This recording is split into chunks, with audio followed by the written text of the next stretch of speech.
has been ready for a deeper relationship, going back to 2005. But it is India that has a number of hesitations. That's one part. I mean, I think Mr. Modi, Prime Minister Modi, when addressed the US Congress last time, talked about India's historic hesitations are over, we want to do more things. And he certainly moved India much more boldly to pursue its own interests with the US.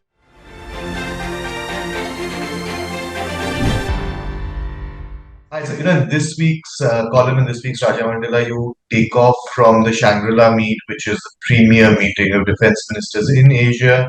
The US Secretary of Defense was here as well. It's been significant largely because of China, and since China, this time, China is the big bear in the room. China is also present. So one of the things you point out was the coldness with which China was refusing to engage with the US, even on the sidelines, even as the casual things has happened in these as meetings, as multilateral meetings such as these. Why do you think that is? Because one is, of course, China can say, okay, we don't want to engage with you on these terms, but they're not giving their own except for high-minded, as you point out in the article, except for some high-minded rhetoric about Cold War and colonialism, that kind of. Because China also has an economic interest with the US. We keep focusing on how people are dependent on China, but that's a two-way street. What is it that's making Beijing act like this? In fact, I'm glad you pointed to the economic interests. Beijing is continuing to reach out to the Wall Street, Goldman Sachs, JP Morgan, Morgan Stanley, saying that, look, guys, come back, let's do business, and use the traditional supporters of China in the West, essentially in the commercial sector, to intercede on its behalf, to tell the Americans to change their position. The confrontation is not good, ease up on Taiwan and ease up on other issues, on sanctions. Those are important for China. So they're saying, look, you come to me and want to talk about confidence building measures.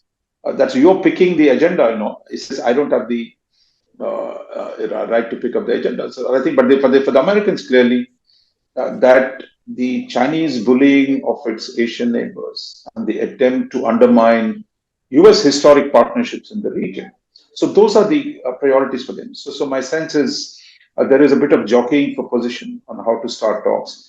But China at the same time has hosted William Burns, the CIA director, for back channel talks a few weeks ago, I believe. There was a leak in one of the American papers. So I think there is engagement at different levels.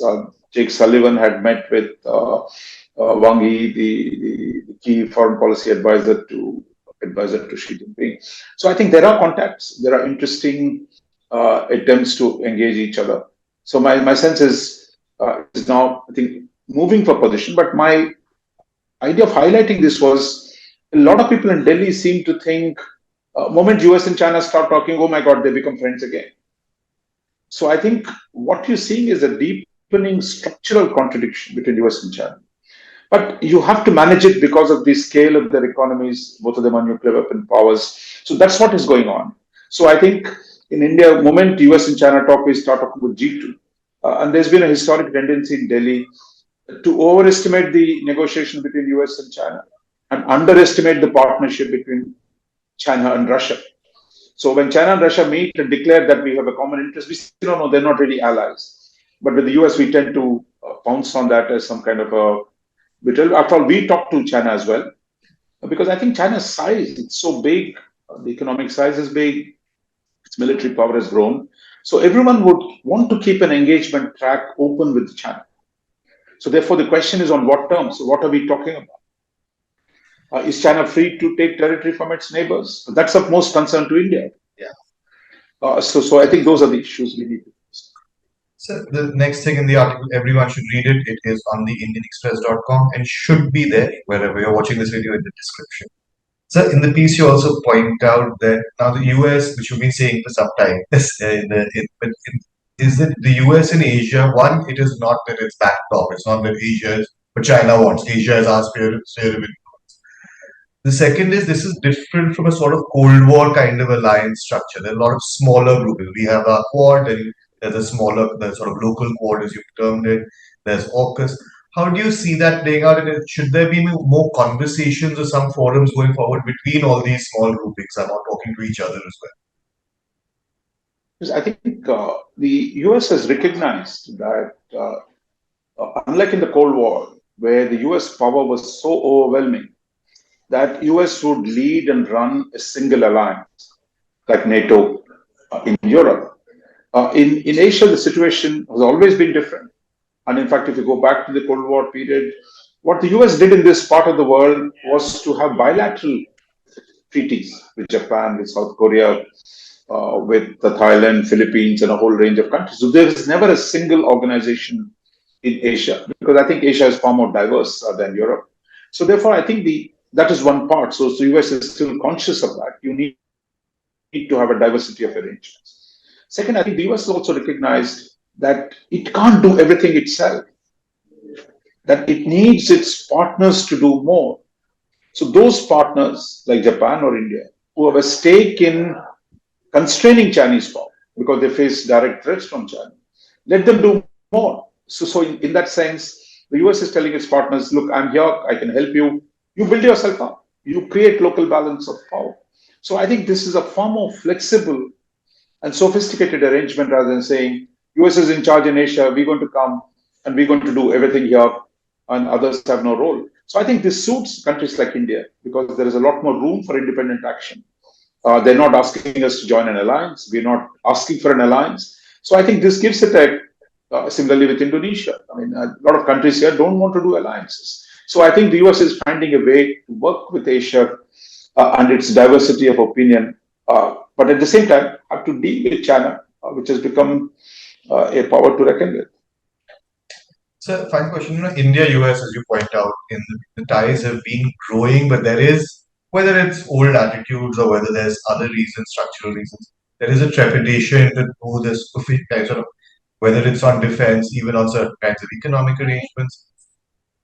Do you think that the meeting with the Indian Defense Minister and his US counterpart right now, there's a lot of, I mean, there's talk of more technology transfer, which seems to be the thing that India always brings up, that, oh, you don't give us that.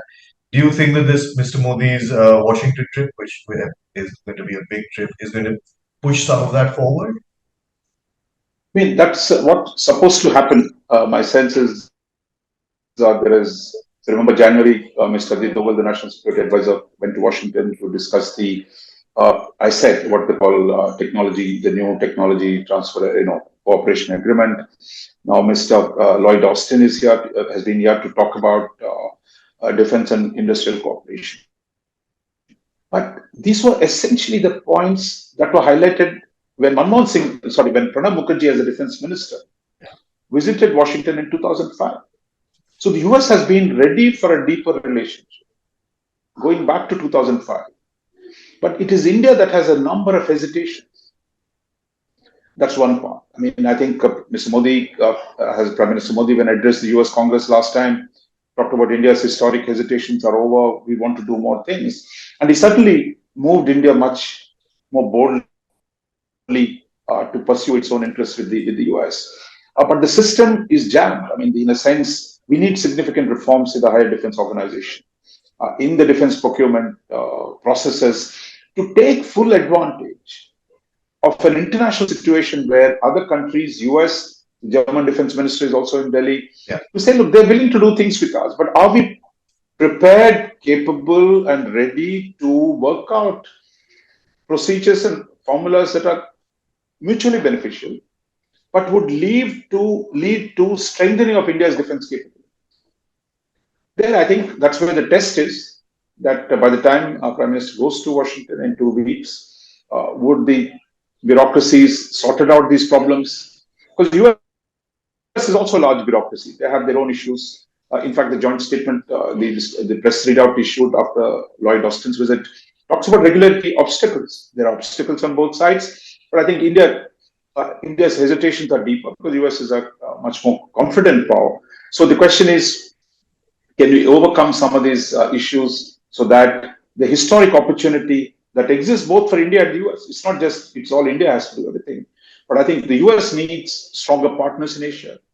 India needs stronger partners at a time when Russia is isolated, that it needs to build up its own domestic capabilities. On both these fronts, I think there is a convergence of interests that India and US working together would both benefit. But the question is, that is the goal, but can they actually get there? Is what I think the story of the next 2 3 weeks is going to be. And so, and we'll keep following it in the Indian Express, and we will see you next week. Big visit, Mr. Modi is coming up. I think we'll talk after that. Okay, so thank you so much. Thank you, Akash.